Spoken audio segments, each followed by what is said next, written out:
Hello guys, स्वागत करते हैं आप सभी का आपके अपने यूट्यूब चैनल में। गाइस उम्मीद करते हैं आप सभी बढ़िया होंगे। आज का जो सेशन है बहुत ही इंटरेस्टिंग, बहुत ही जोरदार होने वाला है, क्योंकि आज जो है हमारे साथ एक स्पेशल गेस्ट और एक स्पेशल हमारे दोस्त जो आपके साथ जुड़ने वाले हैं, जो पीएचडी कर रहे हैं, जिनकी पीएचडी अभी रनिंग में है। क्योंकि यहाँ पे बहुत सारे स्टूडेंट जो रहते हैं पीएचडी को लेकर डाउट में रहते हैं कि भाई जॉब लेना सही है या पीएचडी करना सही है। ठीक है, तो सारे क्वेश्चन के जवाब आज आपको मिलने वाले हैं। ठीक है, और हमारे साथ जो हमारे दोस्त, हमारे जो गेस्ट आज जुड़ने वाले हैं, वो आईआईटी भुवनेश्वर से हैं। ठीक है, तो बहुत ही ऑनेस्ट रिव्यू जो है रखने की यहाँ पे कोशिश की जाएगी। ठीक है, तो बने रहिए वीडियो के एंड तक, आपको सारी बातें समझ आएंगी। चलिए दोस्तों, अपना ये डिस्कशन जो स्टार्ट करते हैं। हमारे साथ हमारे गेस्ट जो है आ चुके हैं।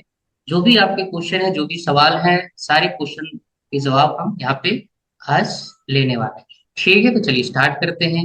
प्लीज हम अपने गेस्ट से दरखास्त करेंगे कि अपना थोड़ा सा ब्रीफ इंट्रोडक्शन हमारे स्टूडेंट्स को, हमारे ऑडियंस को दें, जिससे अपने को पता चले कि हमारे गेस्ट कहाँ से जुड़ रहा है। Yeah, definitely. So I am Somesri here, and now I am a PhD scholar in my third year, and I am from IIT Bhubaneswar, and I am working on the sodium ion batteries, and my work is based on pure computational work, and mainly my domain is computational condensed matter physics. Right, so हमारे Yes. यहाँ पे बहुत सारे student के हमारे यहाँ पे question होते हैं। जैसे उनका फर्स्ट क्वेश्चन होता है कि जो भी स्टूडेंट होते हैं, बहुत सारे स्टूडेंट सोच रहे होते थे कि मुझे पीएचडी में जाना चाहिए, नहीं जाना चाहिए। अ, तो इसके बारे में आप क्या अपना ओपिनियन रखना चाहेंगे? मैं तो कहूँगी ये तो सबका डिपेंड करता है, उनका क्या मायने रखता है, पीएचडी कितना और कितना वो रिसर्च फील्ड में आगे जाना चाहते हैं। आजकल बच्चे कभी कभी ऐसे भी करते हैं कि पीएचडी में पैसा अच्छा खासा मिल रहा है तो चले जाते हैं, but before that we should have a passion that we want to have our research career, then they can go ahead. बहुत सारे स्टूडेंट के माइंड में क्वेश्चन होता है कि हम ऐसे इंडिया में कौन कौन से एग्जाम्स होते हैं जिनके थ्रू पीएचडी में जो है as a research scholar join कर सकते हैं। ऐसे तो अभी बहुत एग्जाम्स है।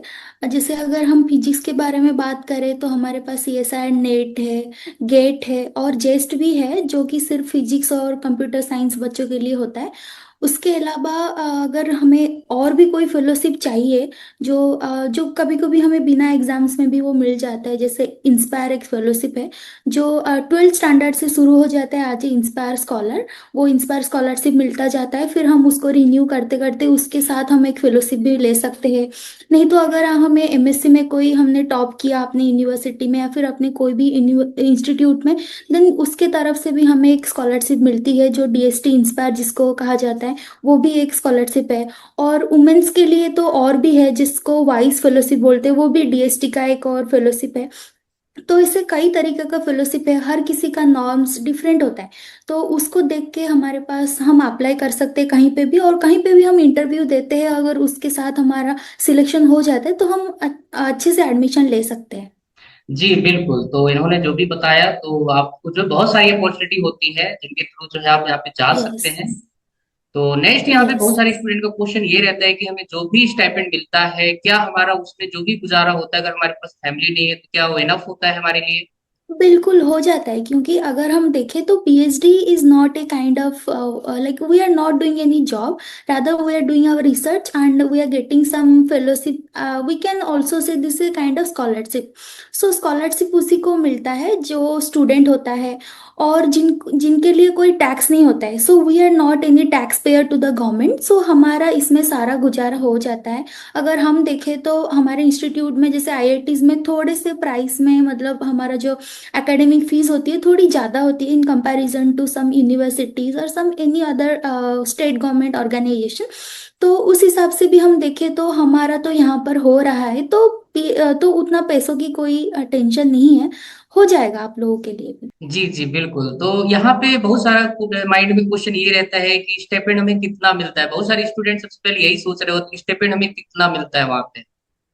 यस, अभी करंटली जो सिनारियो है उसमें जेआरएफ जो हमें पीएचडी के पहले 2 इयर्स में दिया जाता है वो 37,000 है। उसके बाद एक सेमिनार या फिर ऐसे कुछ होता है जिसको हम बोलते हैं एनहांसमेंट, जिसमें हम जेआरएफ से एसआरए बनते हैं, मतलब जूनियर रिसर्च फेलो से सीनियर रिसर्च फेलो बनते हैं। तो जब हम एसआरए बन जाएंगे तो हमको 42,000 पर मंथ मिलेगा।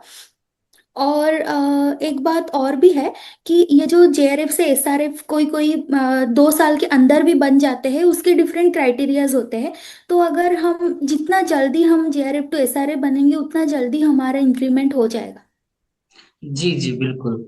मीन्स अगर एक बात करें तो यहाँ पे अगर एन एवरेज बात करें तो स्टेपन जो मिलता है दैट इज 32 45, राइट? नहीं 37, नहीं 37। 30 से स्टार्टिंग, जैसे फर्स्ट थर्टी पीरियड से सेवन बात करें, आपने फर्स्ट से स्टार्ट किया है यस तो उसमें yes yes thirty yes seven yes 37 as JRF and then 42 as SRF. जी जी जी बिल्कुल और बिल्कुल। ये जो पेमेंट है ये हर 4 साल में इंक्रीज होता है। जैसे पहले हमारा जो फेलोशिप था वो था 31 आज जेआरएफ एंड 35 आज एसआरएफ, उसके बाद उसमें थोड़ा इंक्रीमेंट हुआ। और अभी हम लोग जो मतलब हम लोग को जो मिल रहा है वो है 37 एंड 42। जी जी जी बिल्कुल। सो अब बहुत सारे हमारे माइंड में क्वेश्चन ये भी आते हैं कि ठीक है हम पीएचडी में ज्वाइन कर लिए तो क्या इसमें ये भी हमें समझ आता है कि प्रेशर, सोच सुना है प्रेशर भी बहुत ज्यादा होता है, तो क्या आप थोड़ा सा इसके बारे में बताना चाहिए कितना प्रेशर होता है, और साथ में हमारे जो क्लासमेट होते हैं या फिर हमारे जो बैचमेट होते हैं उनका हमारे साथ कितना सपोर्ट होता है, और हमारे जो फैकल्टी होते हैं जो हमारे गाइड होते हैं उनका हमारे लिए कितना सपोर्टिव सिस्टम रहता है, और साथ में उनका कितना प्रेशर रहता है? देखिए वैसे तो प्रेशर हम कुछ भी करने जाएं उसमें तो रहता है, कॉर्पोरेट जॉब्स में भी रहता है। हर काम में थोड़ा बहुत प्रेशर तो आता ही है। बट ऐसा नहीं है कि आपको वो प्रेशर अकेला लेना है। Our like our supervisor is also there to help us when we get some difficulties in our work. So pressure थोड़ा थोड़ा तो आएगा, बट ऐसा मैं नहीं बोल सकती हूँ कि सिर्फ प्रेशर ही है। कभी कभी काम हो जाता है तो वो प्रेशर 1 मिनट में दूर हो जाता है। तो उस हिसाब से हमको थोड़ा देखना पड़ेगा, पॉजिटिव नेगेटिव सबको बैलेंस करके ही जाना होगा। और सुपरवाइजर जो है वो एक बहुत ही बड़ा role, like I can say the best and the most, like it is a very difficult role for him to play also, because it's our PhD and we have to do it at all, like we have to do it at any cost. But he is there to help us in each and every step. That's why our हमारा जो पहला काम होता है, how to choose a guide wisely. if we have chosen someone who will help us throughout our journey, that is also like we can say that we are very grateful that we have got someone or we have got some supervisor like that। तो पहले हमको supervisor को choose करने में थोड़ा सा दिखाना होगा, थोड़ा सा किसी किसी से रिव्यू लेना होगा कि ये गाइड कैसे है, हम उनके साथ काम कर सकते हैं कि नहीं। और उससे पहले हम पहले देखें कि हमारा जो इंटरेस्ट है क्या वो सुपरवाइजर उसी डोमेन में काम कर रहे हैं कि नहीं। और इन सब में थोड़ा बहुत हम कर करके हमारा हो जाता है। स्टार्टिंग में मैं बोलूँगी, अभी मैं 3rd ईयर में हूँ। पहले मेरा 1-2 साल में मुझे सीखना पड़ा, क्योंकि ये जो काम है कंप्यूटेशनल वर्क में इसमें से नहीं थी। तो स्टार्टिंग में हमको सीखना हुआ, फिर हमारे सीनियर और हमारे गाइड से थोड़ा ऐसे बातें हुई, मतलब थोड़ा डिस्कशन हुआ, ज़्यादा हमने लिटरेचर रिव्यू किया, फिर जाके एक आइडिया हुआ कि now yes now I have to work on this field and I have to go ahead, how like in the same way as all of us are going on, like all our senior members are going। so उस हिसाब से हम थोड़ा चले, और अभी हमको लगता है कि थोड़ा थोड़ा हमको समझ में आ रहा है काम क्या है, और अभी हम काम भी करने लगे हैं। तो ऐसा ही होता है। और गाइड आपको बहुत सपोर्ट करता भी है। And also it is also another part that every time the guide will not support you, like it's not about the support, he may not get that much time to discuss every time। But हमें ऐसा idea develop करना होगा जिसमें हम खुद का problem खुद से थोड़ा बहुत सॉल्व कर सकें। जी बिल्कुल। एंड ये बाय द टाइम हो ही जाता है। जी यस। जी। तो आपने एक बहुत अच्छी बात बोली, तो क्या हमारे पास यहाँ पे खुद का जो राइट होता है कि हम अपने अकॉर्डिंग अपना गाइडेंस सिलेक्ट कर सकते हैं, क्योंकि ये भी बहुत बड़ी Yes, बात है। yes, definitely। So when you are entering to any institute, then first तो वो लोग अपना प्रोसीड्योर करेंगे, जैसे एक रिटन एग्जाम हो जाएगा। पहले तो हमको कोई कोई भी नेशनल लेवल एग्जाम क्लियर करना है या फिर कोई भी फेलोशिप हमको मिलना चाहिए, चाहे वो इंस्पायर हो या फिर गेट नेट, हम कुछ भी लेके आएंगे, फिर हम एक इंटरव्यू देंगे या फिर रिटन टेस्ट देंगे। Then after the selection, when the final list list of that selection will come, then we will have an option. There we have to like write someone's name, or we have to give some name like as a preference. Suppose I want to go under someone, then I have to give him as a first preference, then second preference, third, like that. But before giving that preference, what we do, we generally email that person that, sir, I want to work with you, then can I join your lab, and like that हमको कुछ करना होता है। और वो कभी कभी guide लोग डिस्कशन के लिए भी ओपन रहते हैं। You can talk to him over phone, you can also talk to their students those who are already joined. So ऐसे हमको कोई उनके बारे में कुछ आइडिया होने के बाद हम उनको चूज भी कर सकते हैं। जी और मेनली बिल्कुल। जो प्रेफरेंस हम भरते हैं इंस्टीट्यूट का यही होता है कि जो बच्चे ने प्रेफरेंस दिया है हम उसके अकॉर्डिंग उसको गाइड असाइन करें। इंस्टीट्यूट कभी अपने मन से नहीं करता है, बट हमको थोड़ा पहले से अवेयर होना जरूरी है। ऐसा नहीं कि कोई गाइड हमको खुद से अपने तरफ से चूज कर लिया, हमको उसके बारे में कुछ पता नहीं है, बट बच्चे पहले से ही अपना देख लेते हैं कि हमको कैसा गाइड चूज करना है और कौन से गाइड के अंडर हमको जाना है। जी जी बिल्कुल। अगर कंक्लूजन की बात करें तो इनका कहना ये है कि आपको प्रोफेसर की प्रोफाइल जो है मिल जाएगी, आप देख सकते हैं, और के अकॉर्डिंग आप अपना यस, क्राइटेरिया देख यस, सकते हैं कि आपका यस, फील्ड क्या है, आप किस गाइड को, फिर उसके बाद में बिल्कुल, आप जो भी है आप इंफॉर्मेशन ले सकते हैं। ठीक है। अब यहाँ पे ये भी बिल्कुल, माइंड में बिल्कुल। क्वेश्चन आते हैं कि पेपर पब्लिकेशन का हमारे माइंड में कितना प्रेशर होता है, क्या प्रोफेसर का भी हमारे ऊपर प्रेशर आता है कुछ पेपर पब्लिकेशन का, या ईयर में कितने पेपर पब्लिकेशन हमारे यहाँ पे होते हैं? नहीं, ऐसा तो कोई रूल नहीं है, बट हाँ कभी कभी इंस्टीट्यूट अपना खुद का कुछ रूल बनाता है। बट यूजीसी में अगर आप देखें तो पीएचडी डिग्री आपको चाहिए, तो इसके लिए सिर्फ आपको थीसिस की ज़रूरत है, कोई पेपर पब्लिकेशन की कोई मिनिमम रिक्वायरमेंट नहीं है हमारे लिए। आप यूजीसी के गाइडलाइन भी चेक कर सकते हैं, बट अगर हमारे इंस्टीट्यूट के बारे में मैं बोलूँ तो यहाँ पर एक जो मतलब लोग बोलते हैं कि ऐसा क्राइटेरिया है, बट अभी ऑफिशियल हमको कुछ भी बोला नहीं गया है। But what we have heard from our seniors that they said we have to have at least two first author paper in 5 years. Ji Along with our thesis, if we have first author paper, then we can get a PhD. And guide के बारे में अगर बोलूँ, it depends on that person because it varies. I can't say that it is normal that no one will say you to publish a paper within a year or 2 year or 3 years. But it depends. वो guide कैसा है, वो pressure देता है कि नहीं, वो depend करता है। बट ऐसा मैं अगर देखूँ तो हमारे ग्रुप में अगर देखूँ तो ऐसा कोई प्रेशर होता नहीं है। कि हाँ, पहले तो हमारे गाइड बोलते हैं first you learn everything before doing anything और executing anything, first learn everything. And this learning is not a very fast process, you have it is a very slow process, and timely you will learn everything and you will execute all those learnings in your work.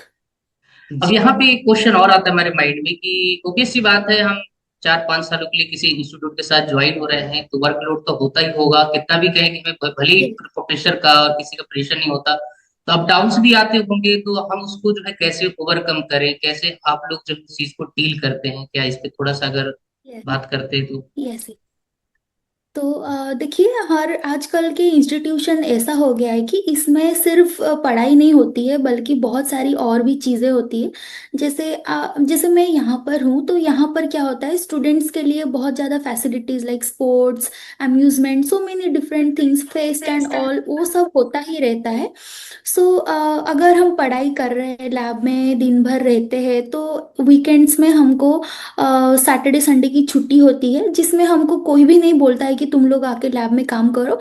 We went because हमारा काम करने का है, हमको अपना काम खत्म करना है, इसीलिए हम लोग जाते हैं। बट हमको कोई फोर्सफुली नहीं बोलता है कि आप लोग आओ या फिर यहाँ पर बैठो काम करो, ऐसा कुछ भी नहीं होता है। और अगर कहीं हमको जाना है तो हमको इनफ छुट्टियां भी मिल जाती है, अगर हमको हॉलीडे मतलब छुट्टी में जाना है या फिर कुछ भी। और पीएचडी में सबसे अच्छी बात एक और होती है, हमको सिर्फ लैब में अपना रिसर्च नहीं करना है, सिर्फ हमको अपना थीसिस, अपना पेपर में फोकस नहीं करना है, rather then we also have to present our work to other scientist. So for that we also go for some conferences. So usually what happens, so we go for a conference also gave us like we have so many professors to talk on. If we have some research difficulties or anything, we can discuss to them in that conference, and we will listen to like lot of people, those who have already done a lot of work in the same domain. उसके अलावा उसी conference से ही हमको कहीं पे घूमने का भी मिलता है, खाना पीना तो अच्छा देते ही है वो। तो ये सारी चीज़ें भी पीएचडीज में होती है। और आजकल कोविड के बाद क्या हुआ है, हमारे इंडिया के लोग बहुत ज़्यादा बाहर कॉन्फ्रेंस अटेंड करने जाते हैं। बाहर मीन्स कोई भी फॉरेन कंट्री हो गया, जैसे यूएसए हो, जर्मनी, जापान, ऐसे बहुत जगह पे लोग जाते हैं। और इसके लिए हमको पैसे के लिए भी हमको फिक्र नहीं करनी होती है, क्योंकि ये जो पैसे हमको गवर्नमेंट की एक फंडिंग एजेंसी है, जैसे एसीआरबी, वो एक डीएसटी का भी होता है वो, मतलब डीएसटी का एक डिपार्टमेंट है जो हमको बाहर ट्रैवल करने के लिए, एक कोई भी एकेडमिक पर्पस के लिए वो हमको पैसा देता रहता है। तो ये सारी चीज़ें जब आता है, मतलब रिसर्च ऐसी बात नहीं है कि सिर्फ हमको लैब में बैठ के ही काम करना है।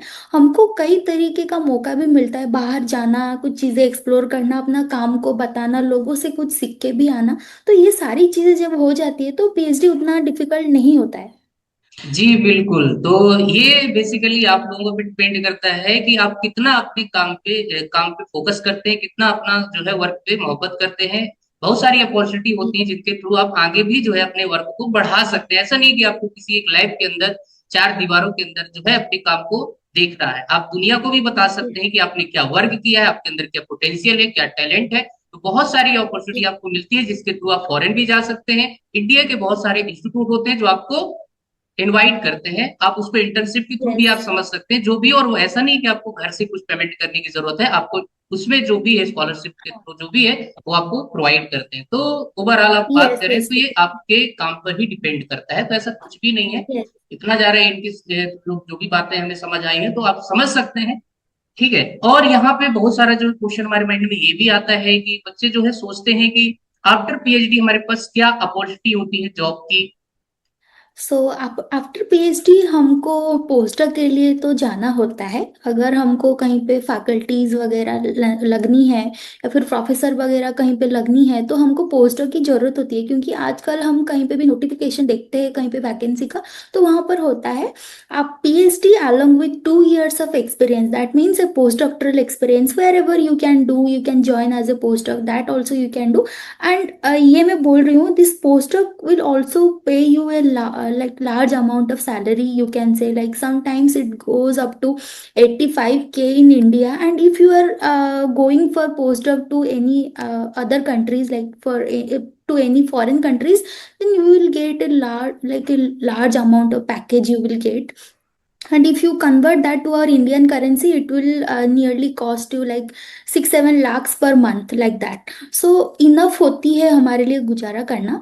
और एक बार पोस्टर करने के बाद हम कहीं पे भी असिस्टेंट प्रोफेसर वगैरह के लिए एलिजिबल हो जाते हैं, और हम इंटरव्यू देके जॉब ले सकते हैं। अगर किसी को एकेडमिक में नहीं जाना है, प्रोफेसर नहीं बनना है, तो इसके लिए वो क्या कर सकता है। आजकल बहुत सारे ऐसे कंपनीज है जिसको हम कॉरपोरेट जॉब्स भी बोल सकते हैं, या फिर कुछ भी, बहुत सारे कंपनीज में आर&डी सेक्शन में भी वो पीएचडी स्कॉलर्स को हायर करते हैं।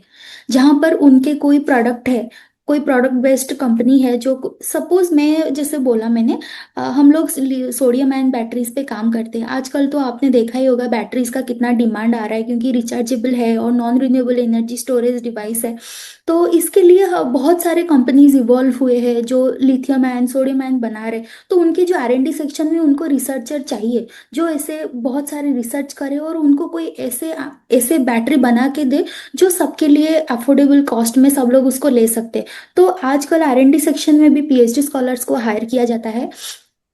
और एक और डोमेन है जिसमें जैसे हम लोग थोड़ी देर पहले बात कर रहे थे कि हमने पेपर पब्लिकेशन के बारे में हमने बात किया। जो पेपर पब्लिश आजकल होता है वो एक जर्नल के ऊपर होता है, मतलब एक पब्लिशर होता है, फिर एक उस पब्लिशर के पब्लिकेशन के अंडर बहुत सारे जर्नल्स जी होते हैं। वो जर्नल में भी एडिटोरियल रोल प्ले करते हैं आजकल पीएचडी स्कॉलर्स। तो ऐसे बहुत सारे अपॉर्चुनिटी, मतलब इसका कोई ऐसा डोमेन श्रिंक नहीं होता है, बल्कि हमारा जो डोमेन आफ्टर पीएचडी बहुत ज़्यादा इवॉल्व होता है। हम कहाँ जाना चाहते हैं हम उसको चूज कर सकते हैं, और हम अपने अकॉर्डिंग उस फील्ड में जा सकते हैं। जी जी बिल्कुल। सो तो ये चीजें आप समझ सकते हैं कि बेसिकली अगर बात करें तो ये आपकी वर्क पर ही डिपेंड करता है, और साथ में आपके जितना भी आपने 4-5 सालों में सीखा है उसी के थ्रू जो है आपका ये जो आगे की जर्नी वो डिसाइड करेगी कि आप कितना आगे जो भी चीजें हैं आप कर सकते हैं। तो ऐसा नहीं है, जॉब की जो अपॉर्चुनिटी बहुत सारी है, कंपनियों में जा सकते हो आप, अच्छे से इंस्टीट्यूट में ज्वाइन कर सकते हैं। अगर आपको बहुत अच्छा वर्क है, अच्छा खासा है, तो आप नासा इसरो भी ट्राई कर सकते हैं, क्योंकि यहाँ के भी बहुत यस, सारे जो है फॉर्म यहाँ डेफिनेटली। पे निकलते हैं। तो बहुत सारी अपॉर्चुनिटी होती है, आप देख सकते हैं, आप कहीं पे भी जो है ज्वाइन कर सकते हैं। लास्ट में हम आपसे पूछना चाहेंगे, जैसे बहुत सारे स्टूडेंट जो है सोच रहे होते हैं कि पीएचडी करें या ना करें, तो उनके लिए आप क्या कहना चाहेंगे? देखिए, मैं तो बोलूँगी कि करना ही चाहिए, क्योंकि हमारा देश तभी आगे जाएगा जब हमारे पास अच्छे अच्छे साइंटिस्ट होंगे। और ये जो पीएचडी का जर्नी है, एक साइंटिस्ट बनने का पहला कदम है, जैसे हम मैं बोल सकती हूँ। और उसके बाद लोग बहुत बड़े बड़े रिसर्च करते हैं, पोस्टर करते हैं, उसके बाद फिर वो सीनियर साइंटिस्ट ऐसे बन जाते हैं बड़े बड़े ऑर्गेनाइजेशन में, जैसे इसरो हो गया, नासा हो गया, और भी बहुत सारे ऐसे इंस्टीट्यूशन है। तो अगर आपको अपने देश को आगे लेना है तो आपको पीएचडी तो करनी होगी एक साइंटिस्ट के माइंडसेट के साथ। और ऐसा नहीं है कि पीएचडी सब लोग करेंगे, ऐसा थोड़ी ना है कि सब लोग पीएचडी ही करेंगे एमएससी के बाद, कुछ लोग ना भी कर सकते। बट अगर आपको थोड़े से पैशन है पीएचडी करने का, रिसर्च एक खुद का एक फील्ड सेट करने का, जिसमें आप खुद को ज़्यादा डीप टू डीप जा सके और इवॉल्व कर सके उस डोमेन को, तो आपको डेफिनेटली पीएचडी के लिए जाना चाहिए। और बस मैं इतना ही बोल सकती हूँ कि आप कर सकते हैं, कोई प्रॉब्लम नहीं है। और आपको हर तरीके का सपोर्ट मिलता है, इंस्टीट्यूट से भी और अपने गाइड से भी, और बाहर के बहुत सारे फंडिंग एजेंसी भी आपको बहुत कुछ सपोर्ट कर देंगे। जी बिल्कुल। तो बेसिकली जो बात करना चाहेंगे वो यही है कि मेन चीज आपका इंटरेस्ट होना चाहिए पीएचडी में जाने का। अगर आप जस्ट थिंक यस। करके जा रहे हो कि मैं जस्ट पीएचडी कर लूँ, स्टिपेंड मिलता रहेगा, अपना गुजारा चलता रहेगा, तो आप ना ही जाए तो बेटर है, जब तक आपको उसमें पैशन ना हो। यस। जी। तो ये सारा यस। चीजें जो है आपको केयर करना है, तभी जो है आप पीएचडी करने जाए। और अपॉर्चुनिटी तो बहुत सारी है, ऐसा नहीं है कि आप इतनी बड़ी डिग्री लेके आप घर पे भी बैठेंगे, तो बहुत सारा जो अपॉर्चुनिटी आपके पास रहेगा, यस।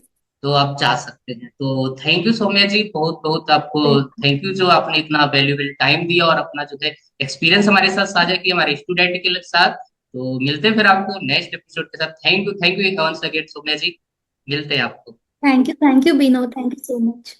तो ये था गाइज आज का डिस्कशन। आई होप आपने एंजॉय किया होगा, बहुत सारी बातें आपको क्लियर हो गई होंगी। अभी भी कोई माइंड में क्वेश्चन है, कोई क्वेरी है, तो मुझे कमेंट सेक्शन में जरूर बताना, हम आप तक जो है पहुंचाने का, रिजॉल्व करने की कोशिश जरूर करेंगे। अगर वीडियो पसंद आए तो लाइक करना है, चैनल को सब्सक्राइब जरूर कर देना, ताकि सारे वीडियो आप तक पहुंच सके। और हम यहाँ पे आपको आईआईटी जेईई के लिए भी गाइड करते हैं, कंटेंट भी आपको बेहतरीन तरीके से जो है प्रोवाइड करते हैं। ओके गाइज, चलिए फिर मिलते हैं आपको नेक्स्ट वीडियो, तब तक के लिए thank you, good luck to all.